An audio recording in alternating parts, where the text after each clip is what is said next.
Assalamualaikum warahmatullahi wabarakatuh. Perkenalkan, nama saya Eka Suprapti, NIDN 0909038801.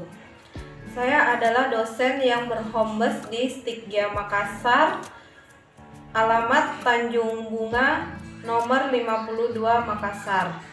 Saya adalah dosen tetap di program studi ilmu keperawatan. Saya menjadi dosen semenjak tahun 2013 di Stigya Makassar. Mata kuliah yang saya ampus selama saya mengajar di Stigya Makassar adalah 1. Keperawatan gawat darurat, 2. Keperawatan bencana, 3. Keperawatan kritis, dan 4. Keperawatan gerontik. Pada awal pertemuan, saya menyampaikan kepada mahasiswa tentang kontrak perkuliahan, di mana di dalam kontrak perkuliahan itu terkait metode ajar yang akan saya berikan, kemudian bahan materi yang akan saya berikan, tata tertib selama perkuliahan berjalan, dan evaluasi, yaitu penilaian yang diambil dari penilaian sikap, kehadiran, kemudian tugas individu, tugas kelompok, mid test, dan final test. Kuliah yang saya ajarkan selain tatap muka, ada pertemuan di laboratorium, di mana selama masa pandemi ini pertemuan tatap muka bisa kita gunakan melalui metode daring atau luring. Jadi aplikasi yang saya gunakan pada saat pandemi ini adalah aplikasi Zoom dan aplikasi Google Meet.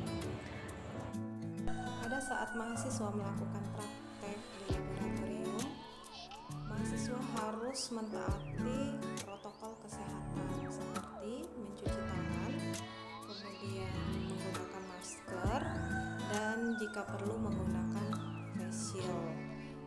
Selain mentaati protokol kesehatan, mahasiswa juga harus mentaati tata tertib yang ada di laboratorium.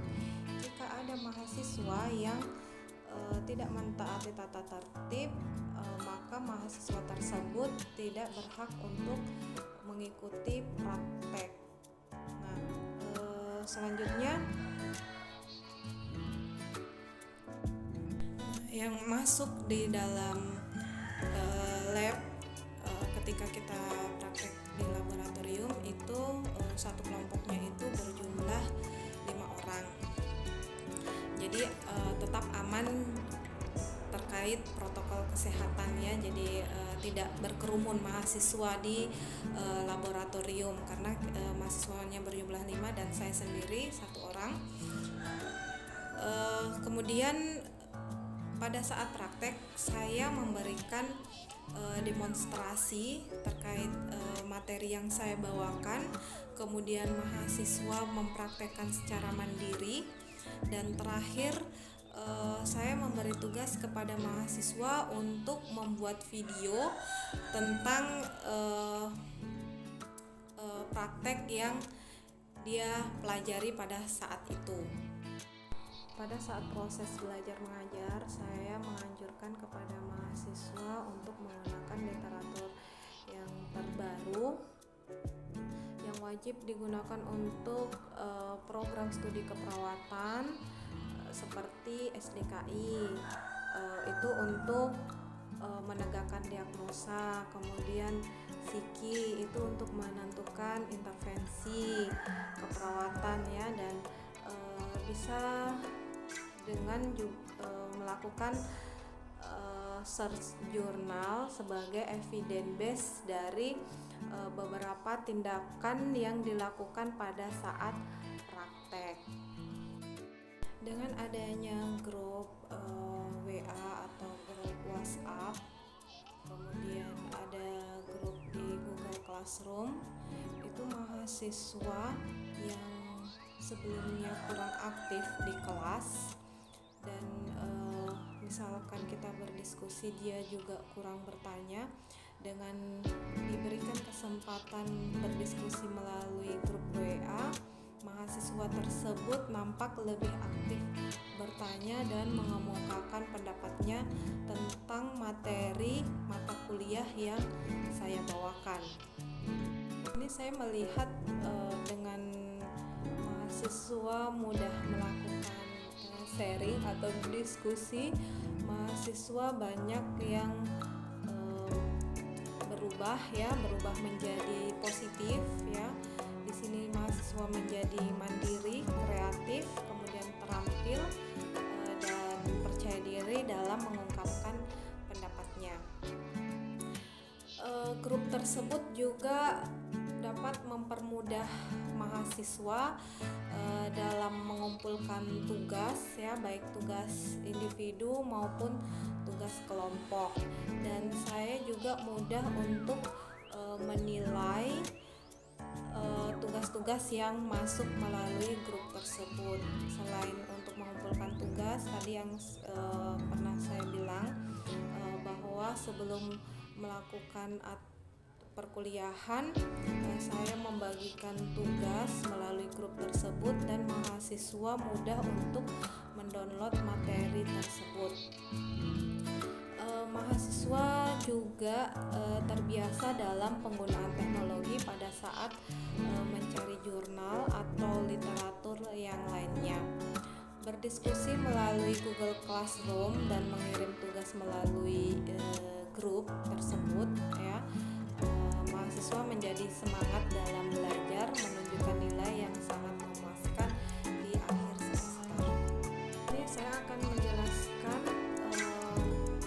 rancangan pembelajaran semester dari salah satu mata kuliah yang saya bawakan atau saya ampu selama saya mengajar di Stikya Makassar. Nah, salah satu mata kuliah yang saya ampu di sini adalah keperawatan gawat darurat dengan kode mata kuliah 1252404. Bobot SKS dalam mata kuliah tersebut adalah 4 SKS, di mana 3 SKS itu teori dan 1 SKS itu adalah praktek. Di sini dalam mata kuliah ini saya sendiri sebagai koordinator mata kuliah keperawatan gawat darurat. Nah, untuk deskripsi mata kuliah keperawatan gawat darurat ini adalah membahas tentang konsep dan perencanaan asuhan keperawatan yang etis, legal, dan peka budaya pada klien yang mempunyai masalah aktual dan resiko yang terjadi secara mendadak atau tidak dapat diperkirakan dan tanpa atau disertai kondisi lingkungan yang tidak dapat dikendalikan, serta di kondisi klien yang mengalami kritis dan mengancam kehidupan. Nah, perencanaan asuhan keperawatan dikembangkan sedemikian rupa sehingga diharapkan mampu mencegah atau mengurangi kematian atau kecacatan yang mungkin terjadi. Untuk capaian mata kuliah kegawat daruratan ini atau gawat darurat, setelah diberi data atau kasus atau artikel, mahasiswa mampu 1. Menerapkan filosofi konsep holistik dan proses keperawatan kegawat daruratan. Yang kedua, melakukan simulasi asuhan keperawatan dengan kasus kegawat daruratan terkait gangguan berbagai sistem pada individu dengan memperhatikan aspek legal dan etis.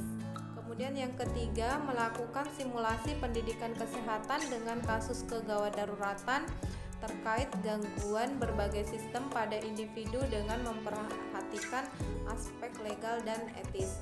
Yang keempat, mengintegrasikan hasil-hasil penelitian dalam asuhan keperawatan untuk mengatasi masalah yang berhubungan dengan kegawat daruratan terkait berbagai sistem. Kemudian yang kelima, melakukan simulasi pengelolaan asuhan keperawatan pada individu dengan kegawat daruratan terkait berbagai sistem dengan memperhatikan aspek legal dan etis. Kemudian yang keenam, melaksanakan fungsi advokasi dan komunikasi pada kasus kegawat daruratan terkait berbagai sistem.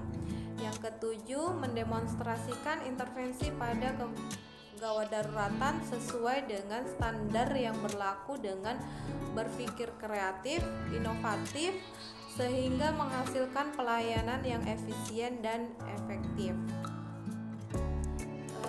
Kemudian di sini untuk mata kuliah kegawat daruratan itu ada syarat ya, ada prasyarat untuk mengikuti mata kuliah tersebut.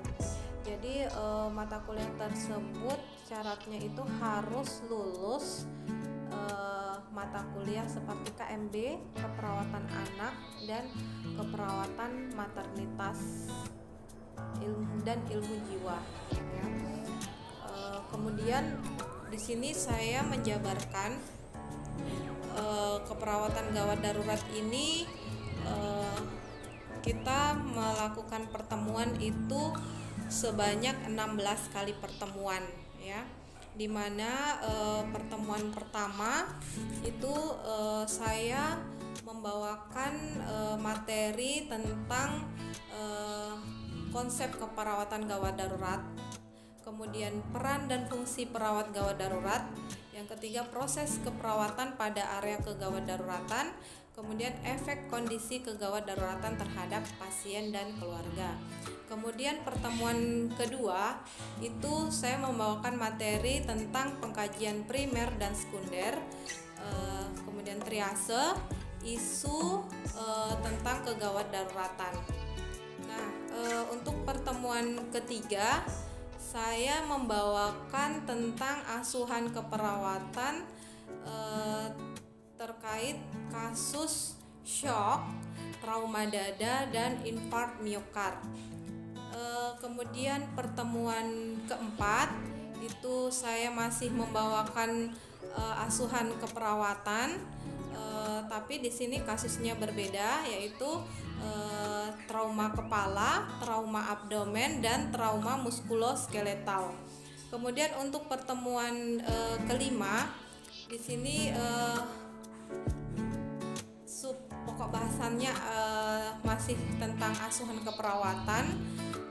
Di sini kasusnya adalah kegawatan obstetri, kemudian kegawatan psikiatri. Kemudian untuk pertemuan keenam itu asuhan kegawat daruratan, overdosis, dan keracunan. Dan untuk pertemuan ketujuh itu saya menjelaskan tentang upaya-upaya pencegahan primer, sekunder, dan tersier pada masalah kegawat daruratan. Kemudian persiapan, pelaksanaan, dan pasca pemeriksaan diagnostik dan laboratorium kegawat daruratan berbagai sistem. Kemudian untuk pertemuan ke-8 itu saya akan melakukan mid semester.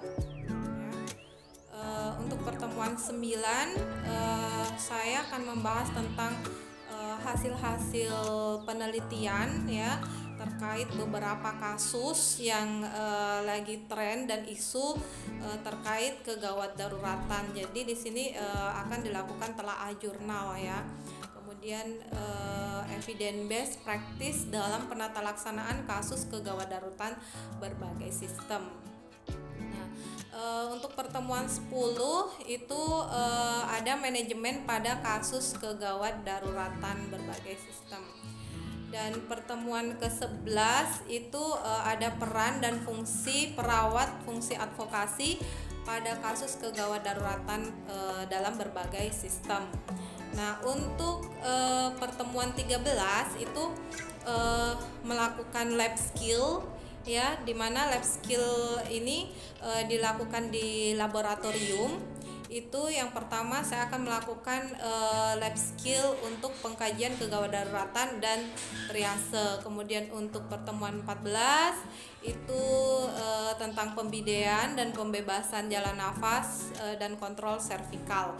Kemudian untuk pertemuan 15 itu tentang occlusive dressing ya, dan resusitasi jantung paru. Jadi untuk praktek ini kita akan melakukan di laboratorium ya. Jadi sebelum dilakukan praktek ini nanti akan dibagikan SOP kepada mahasiswa agar mahasiswa itu mempunyai gambaran terkait praktek apa saja yang akan mereka lakukan.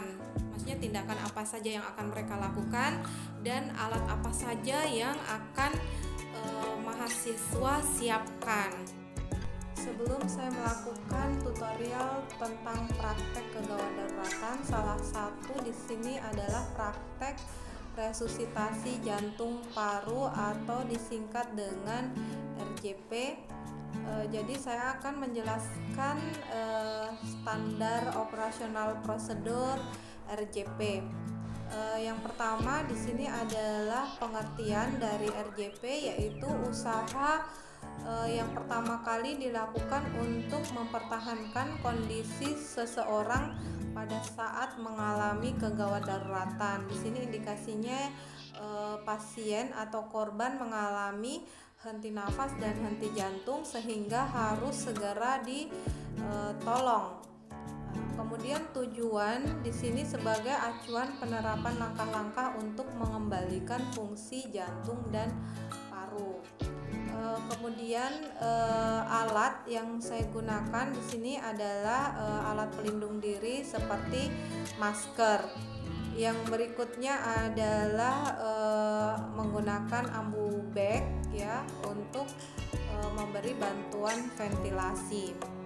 Kemudian langkah-langkah yang dilakukan yang pertama kali adalah mengamankan pasien atau korban ya, kemudian aman dari posisi ya, posisinya itu tempat tidurnya itu harus datar dan alas keras ya. Kalau misalkan dia berada di atas kasur itu bisa dialasi dengan long speedboard atau dipindahkan ke tempat yang keras ya. Selanjutnya buka baju pasien ya. Kemudian sambil periksa apakah ada cedera atau trauma. Nah, kemudian kita menggunakan alat pelindung diri ya. Alat pelindung diri kita menggunakan handscone. Nah, kemudian kita mencari bantuan teman ya. Kalau misalkan kita berada di rumah sakit itu kita mencari bantuan dari ruangan lain. Kalau misalkan kita berada di luar sana itu kita mencari bantuan dari masyarakat yang ada di sekitar dan meminta untuk menghubungi tim emergensi yaitu 119. Setelah itu cek kesadaran pasien atau korban dengan memanggil sapaan bapak atau ibu atau nama korban jika kita kenali namanya. Kemudian menanyakan keadaannya sambil memberikan rangsangan nyeri pada bagian dada atau kita tepuk bagian bahu seperti ini ya. Pak, apakah Bapak baik-baik saja atau Ibu baik-baik saja, seperti itu untuk mengecek respon dari pasien ya. Kemudian jika tidak sadar atau tidak ada respon, lakukan buka jalan nafas ya. Nah, jalan nafasnya ini dengan melakukan teknik hetil ya, hetil, kemudian chin lift ya. Hetil itu dimana kepala di bagian dahi itu ditekan atau diangkat sehingga posisi kepala itu seperti ekstensi ya. Kemudian chin lift itu mengangkat dagu dan bersihkan jalan nafas dari sumbatan jalan. chin lift yaitu mengangkat dagu ya, dan setelah itu bersihkan sumbatan pada jalan nafas. Setelah itu kita cek pernafasannya dengan menggunakan teknik look, listen, feel, di mana melihat kempang-kempis bagian dada, kemudian dengar dan rasakan hembusan nafas dengan meraba nadi karotis pada pasien. Ketika pasien atau korban tidak ada nafas atau henti nafas dan tidak ada nadi, maka segera lakukan pijat jantung ya, atau RJP, di mana resusitasi jantung paru ini kita memberikan kompresi jantung sebanyak 30 kali banding 2 kali ventilasi. Nah, dengan kedalaman pijat jantungnya itu adalah 5 cm ke bagian jantung. Dengan kedalaman 5 cm untuk pijat jantung. Jadi resusitasi jantung paru ini dilakukan 5 siklus ya, selama 2 menit dengan hitungan atau irama yang sama, tidak cepat dan tidak lambat. Nah, setelah 5 siklus itu kita cek nadi karotis dan cek pernafasan dengan metode look, listen, feel. Jika pasien tidak ada respon atau tidak ada nafas, maka lanjutkan kompresi kembali ya, atau lakukan RJP. Nah, yang perlu kita perhatikan pada saat resusitasi jantung paru itu tetap dilakukan sampai timbul nafas spontan ya. Kemudian ada bantuan atau petugas lain ya. Kemudian perlu diperhatikan pada saat melakukan resusitasi jantung paru. Di sini adalah resusitasi jantung paru tetap dilakukan sampai timbul nafas spontan ya. Kemudian diambil alih oleh petugas lain atau bantuan ambulans datang. Kemudian pasiennya itu dinyatakan meninggal ya. Kemudian juga penolong merasa kelelahan setelah melakukan resusitasi jantung paru selama 30 menit. Jadi hal-hal tersebut yang perlu diperhatikan pada saat RJP. Dan ketika pasien ada respon spontan ya, bernafas atau berdenyut kembali nadinya itu, maka posisikan pasien itu miring kanan ya. Setelah melakukan tindakan RJP, yang terakhir adalah pendokumentasian. Jadi wajib bagi kita seorang perawat melakukan pendokumentasian di akhir tindakan yang kita lakukan. Selanjutnya kita akan ke tahap tutorial praktek keperawatan gawat darurat, yaitu RJP, resusitasi jantung dan paru.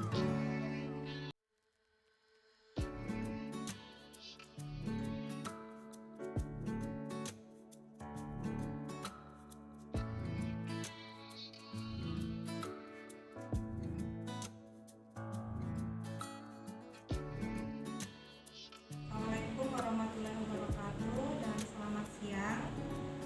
Di sini saya akan membawakan tutorial tentang melakukan resusitasi jantung paru, di mana tindakan tersebut dilakukan pada korban atau pasien yang mengalami henti nafas dan henti jantung ya.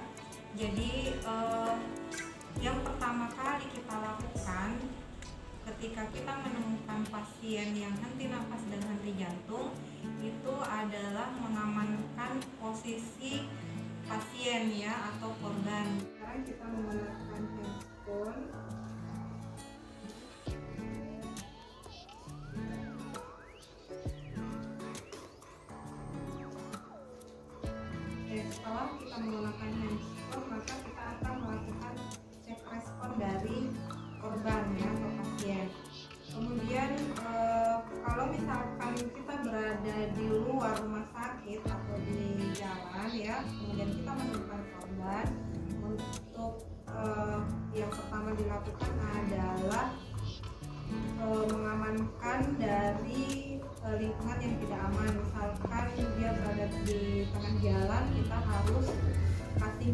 dulu ya, kita angkat untuk dipinggirkan atau diberikan tanda di sekitaran korban, sehingga ketika ada kendaraan lewat, menolong atau si korban dalam lingkungan yang aman. Nah, setelah aman ya, kita memanggil bantuan ya. Kalau misalkan di rumah sakit kita bisa memanggil bantuan dari ruangan lain. Kalau misalkan kita berada di luar, kita memanggil orang di sekitar di sekitar korban yang jatuh tergeletak ya. Kemudian minta untuk menghubungi gawat darurat ya atau emergensi di 119. Oke, kita cek respon dari pasien atau korbannya dengan cara memberikan rangsangan atau cuitan bagian dada. Kemudian bisa juga kita menepuk bagian bahu seperti ini. Apa saja tidak ada respon, kemudian kita melakukan cek group listen feel ya, dengan cara listen feel. Jadi posisi kepala kita tengadahkan ya dengan menggunakan teknik head feel. Kemudian kita melihat apakah ada tempat tepis bagian dada, kemudian dengar dan rasakan hembusan dari pasien ya. Sembari itu kita cek nadi karotis. Nah, tidak ada respon ya. Kemudian kita lakukan kompresi ya, kompresi. Nah, sebelum melakukan tindakan ini ya, kita harus memberitahukan kepada keluarga atau informan consent kepada keluarga persetujuan ya, supaya keluarga juga mengetahui tindakan apa yang akan kita berikan ke pasien ya. Gitu. Kemudian tadi saya mengatakan bahwa posisi kepala itu harus head tilt ya, head tilt seperti ini. Ditengadahkan dengan cara head tilt ya.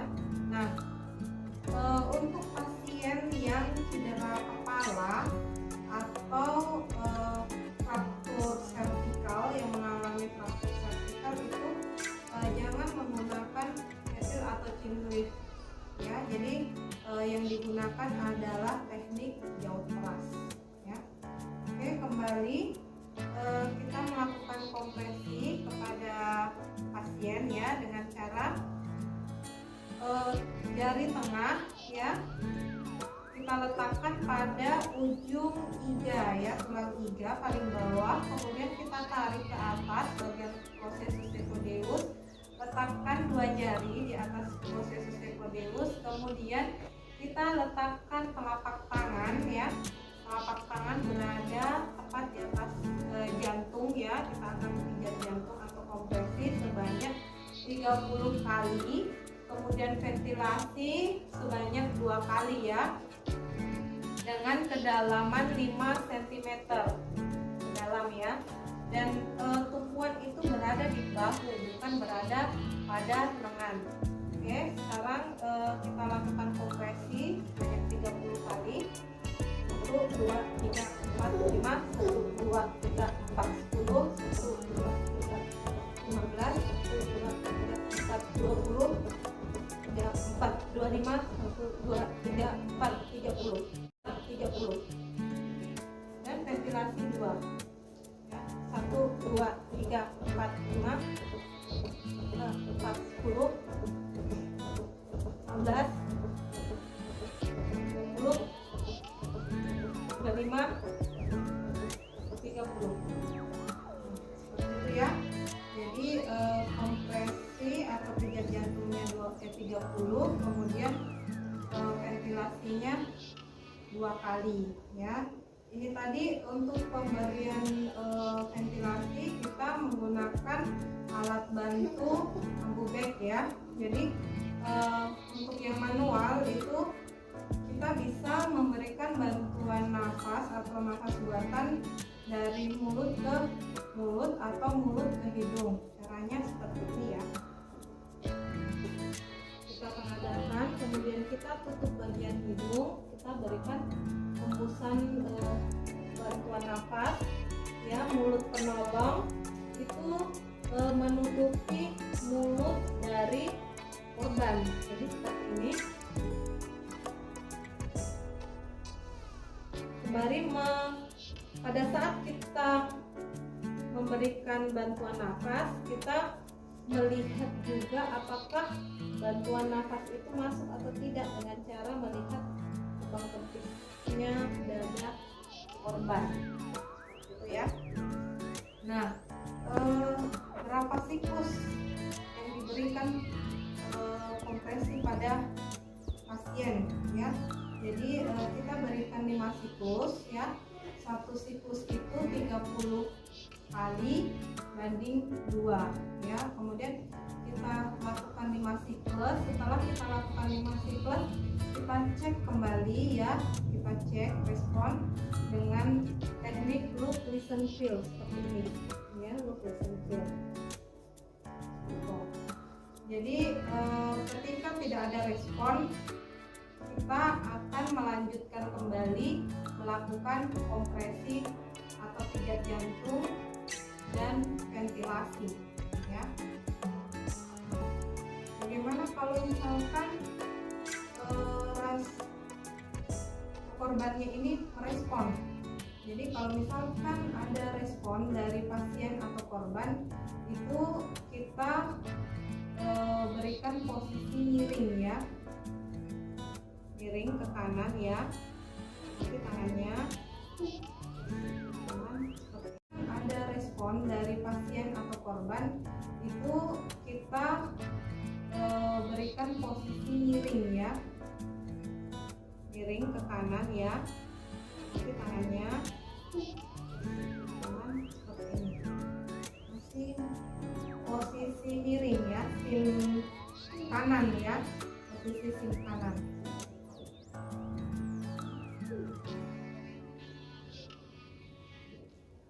Kapan kita berhenti melakukan RJP ya?